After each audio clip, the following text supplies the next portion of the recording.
Raising Cane's, we focus on making the most craveable chicken finger meal.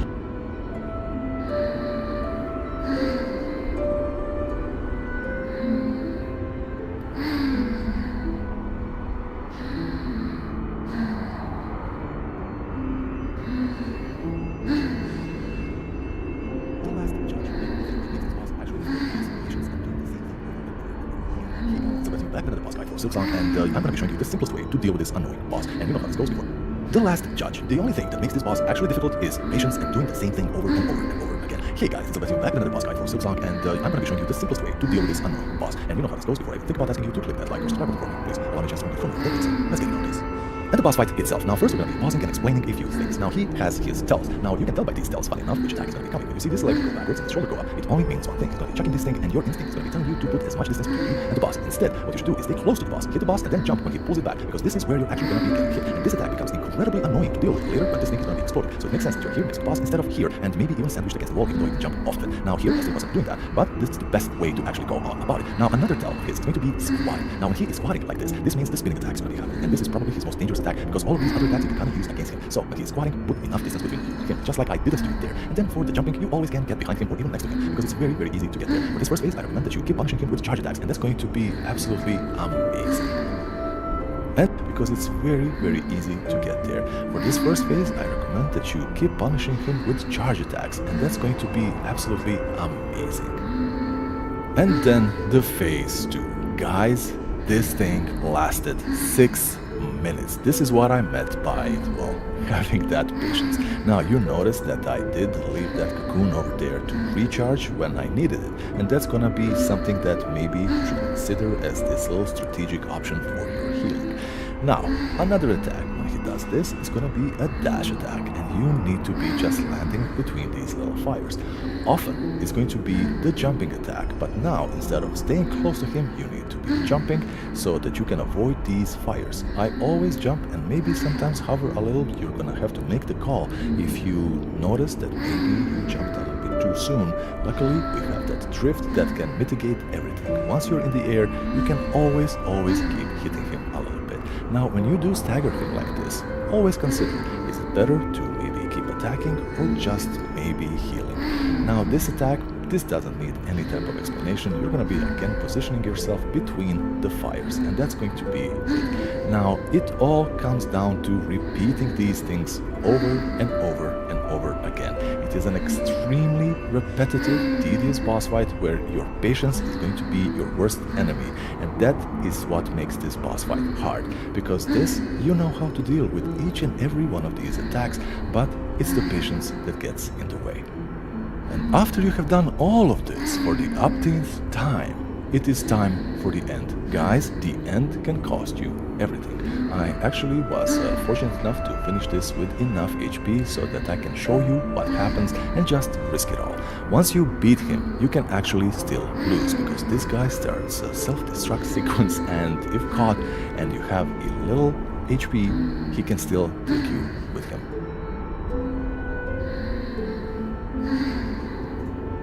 Alright, in this video I'm going to be teaching you how to beat the last judge in Hollow Knight Silksong. So this boss is actually not too bad. The first phase especially isn't too bad. So that's one of the attacks, is this slam. So just back up, and then that's your damage window.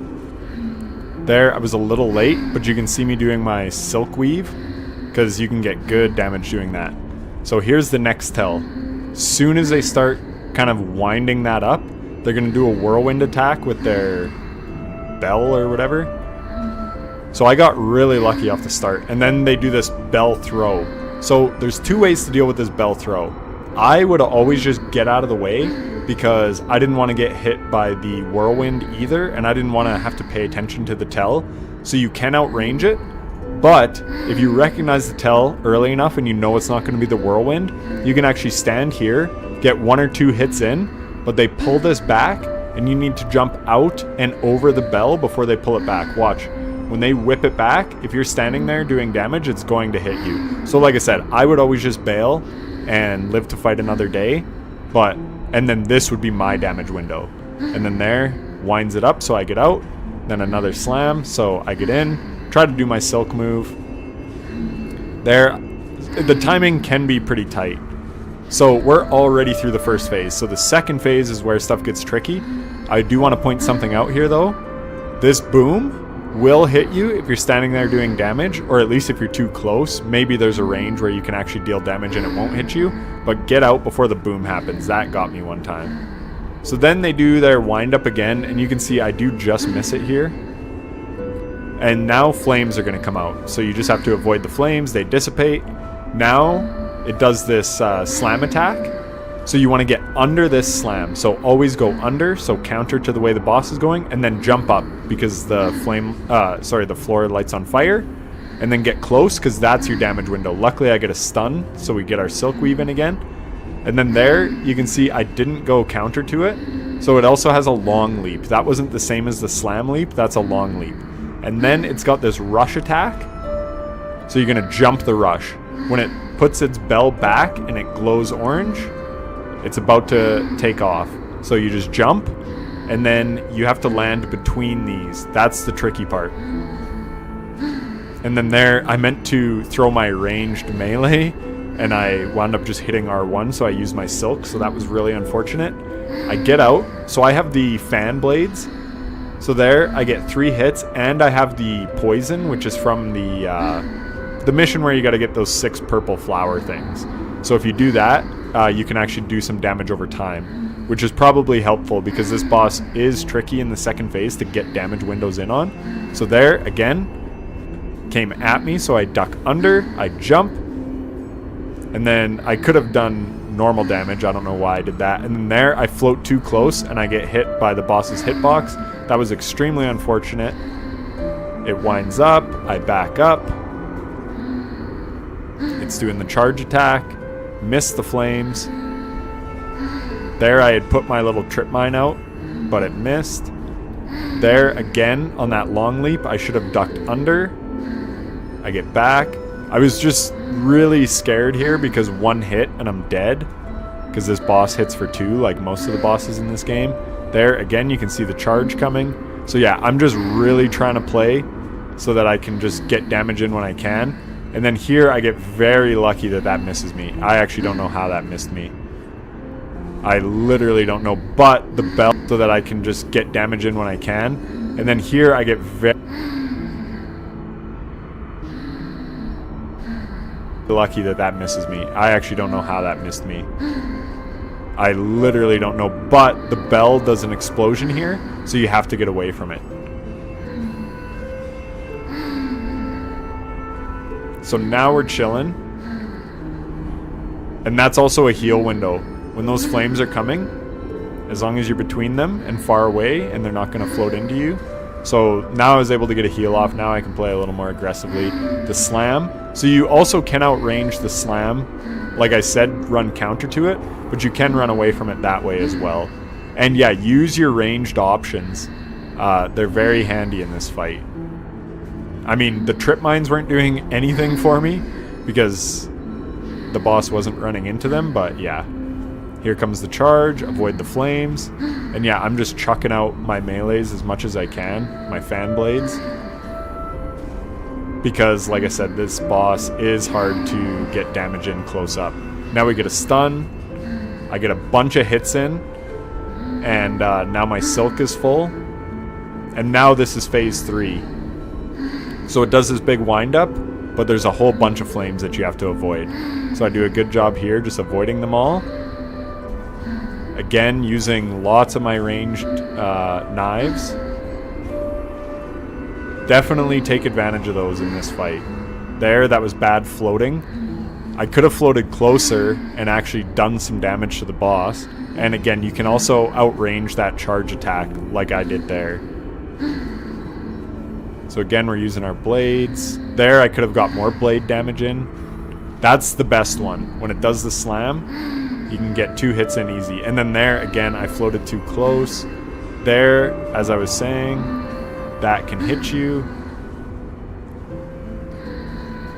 And yeah, just using all my knives. Like you can see, I only have like 1 or 2 knives left. Actually, I'm out of knives. That actually cost me. Because there, I'm trying to throw the knives and I'm like, what is going on? I didn't notice that they were out. And then we deal the final blow. So it wasn't the smoothest fight, but now that I've done it once, I could definitely do it again. So hopefully the video helped, because once you kind of see all the moves that it has, it's just a matter of really just keeping your range. That's what I found. Play at range, and anytime it does the slam attack, that's your window. And like a lot of these bosses in this game, the trick is just taking damage when you can get it. Play your life above all else and avoid all the attacks, and then when you do have a damage window, take advantage of it. And like I said, really use your range options. I used about 3/4 of my trip mines, but the trip mines weren't really doing anything, so you could change something else there if you want.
Mira totazo.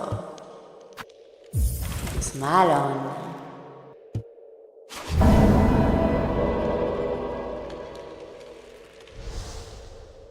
Puree puree.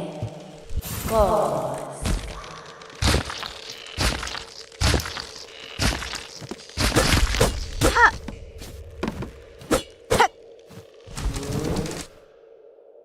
Me contana. Tospan.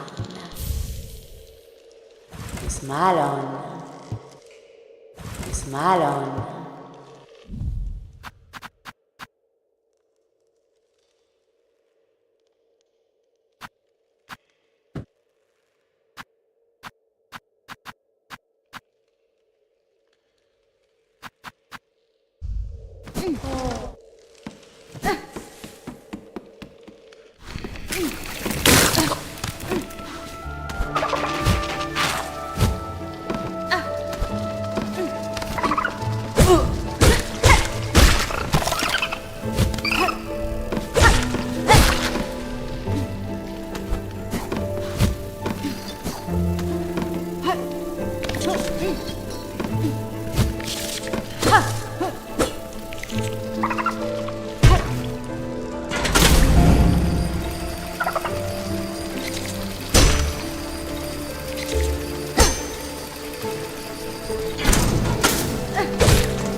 Luminarat.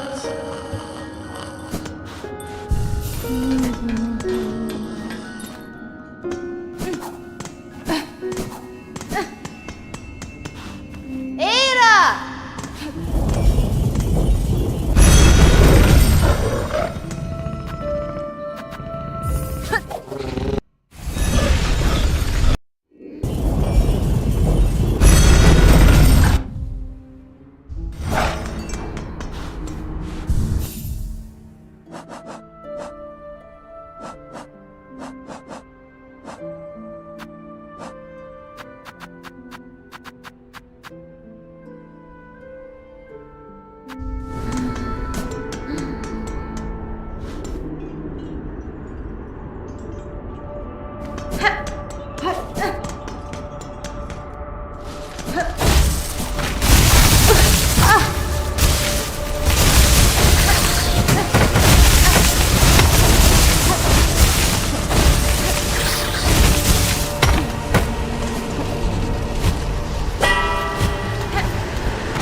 Oh!